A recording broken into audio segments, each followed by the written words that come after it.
Assalamualaikum warahmatullahi wabarakatuh. Nama saya Nisa Oleh Zaidan dari kelas 11 IPA 8. Saya akan membahas mengenai kisah teladan dari kalangan Khulafaur Rasyidin terkait kebijakan dan keadilan mereka dalam menangani kasus hudud. Salah satu kisahnya seperti kisah Ali. Pada era Khalifah Ali, pusat kekuasaan Islam dipindahkan dari Madinah ke Kufah atau Irak. Adalah suatu kebiasaan Ali, yaitu gemar mengetuk pintu rumah yang dijumpainya dalam perjalanan menuju masjid menjelang subuh. Suatu kali, Ali melewati kawasan permukiman Yahudi. Kaum ini termasuk kafir zimmi, sehingga memperoleh perlindungan negara. Tiba-tiba, Ali melihat ada suatu baju perang dijemur di depan salah satu rumah. Keponakan Rasulullah SAW itu pun menghampirinya. Dia memperhatikan baik-baik keadaan baju perang itu. Sesudah itu, Ali merasa yakin bahwa benda itu miliknya. Sesudah memimpin sholat subuh berjamaah, Khalifah Ali kembali lagi ke rumah itu. Dia lantas mengetuk pintu rumah itu. Keluarlah si pemilik rumah. "Wahai Yahudi, bagaimana keadaanmu?" tanya Ali. "Baik-baik saja, wahai Khalifah," jawab si Yahudi. Ali kemudian menunjuk pada baju perang yang sedang dijemur. "Aku melihat ada baju perang di depan rumahmu. Apakah itu kepunyaanmu?" selidik Ali. "Baju itu dijemur di depan rumahku.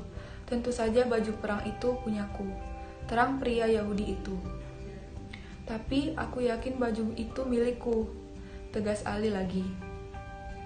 Sahabat Nabi SAW itu lantas menunjukkan beberapa ciri yang memang terdapat pada pakaian tersebut.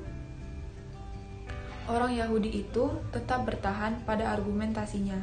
Ali kemudian mengajaknya ke pengadilan saat itu juga. Sampailah keduanya di gedung pengadilan, Ali masuk diikuti si Yahudi. Dengan mata kepalanya sendiri, orang kafir zimmi itu melihat tidak ada perlakuan khusus terhadap sang khalifah. Begitu Ali mengucapkan salam, seisi ruangan menjawabnya.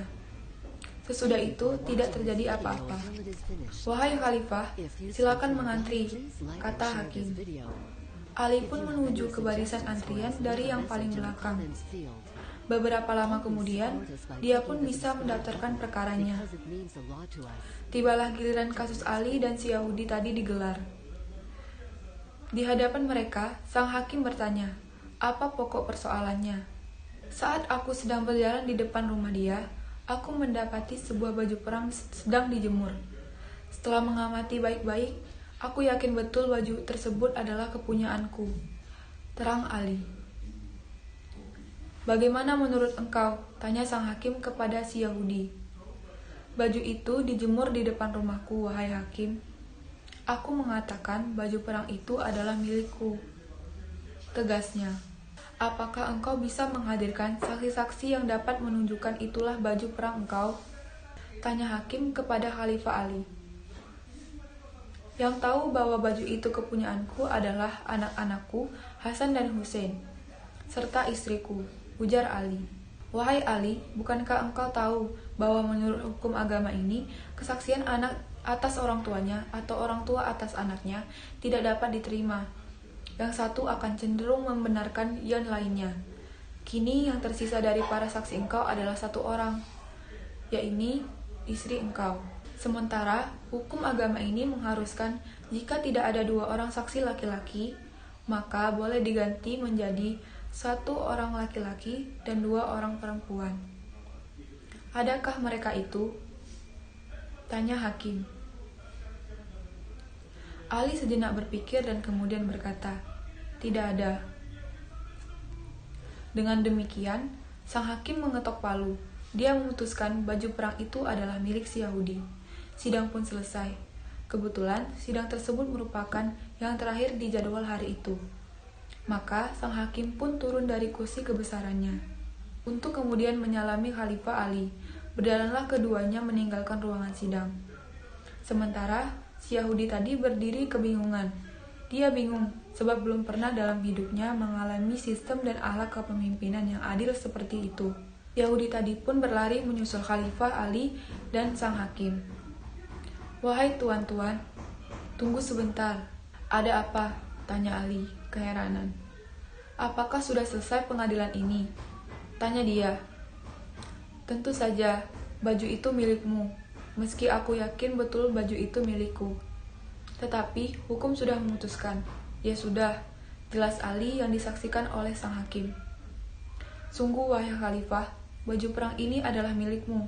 Aku mencurinya 2 hari yang lalu," terangnya kemudian. "Mengapa tidak engkau ungkapkan itu di pengadilan?" tanya sang hakim. Orang Yahudi itu lantas menuturkan, sejak awal dia terus memperhatikan hingga akhirnya dia menyadari betapa mengagumkannya sistem hukum Islam dan kepemimpinan Ali. Sebagai seorang yang lama tinggal di Irak, dia dan kaumnya terbiasa dengan perilaku yang sewenang-wenang dia dari penguasa dan negara. Dia menuturkan, seandainya berperkara dengan raja dan kalangan terdahulu sebelum Islam masuk ke Irak, maka bisa saja baju tadi atau apapun yang dimilikinya direbut secara paksa oleh penguasa, sebab rakyat sudah dibuat tak berkutik, apalagi masyarakat yang dari kalangan tidak seiman dengan raja. Namun, Ali ternyata tidak begitu. Sebagai khalifah, Ali justru mengajaknya ke pengadilan. Sesampainya di gedung pengadilan, dia menyaksikan Ali diperlakukan biasa saja, padahal jelas-jelas Ali seorang khalifah. Tetap saja, Ali mengantri sebagaimana masyarakat umumnya. Itu tidak mungkin terjadi pada era sebelum kedatangan Islam. Si Yahudi mengungkapkan, para hakim dan aparat saat itu mesti taat sebagai bawahan raja. Mereka pasti mengistimewakan raja di atas orang-orang biasa. Si Yahudi itu lebih kaget lagi ketika tadi hakim menolak kesaksian Ali. Dia baru tahu dalam hukum Islam kesaksian diatur sedemikian perinci untuk memastikan keadilan. Tidak bisa seorang anak menjadi saksi atas orang tuanya. Karena itu, Ali tidak mampu menghadirkan saksi-saksi lain yang diminta. Sehingga keterangan sang khalifah pun tertolak. Maka saksikanlah oleh tuan-tuan sekalian, asyhadu alla ilaha illallah wa asyhadu anna Muhammadar Rasulullah, kata pria itu. Khalifah Ali dan sang hakim pun bertakbir. Mungkin hanya itu saja. Wassalamualaikum warahmatullahi wabarakatuh.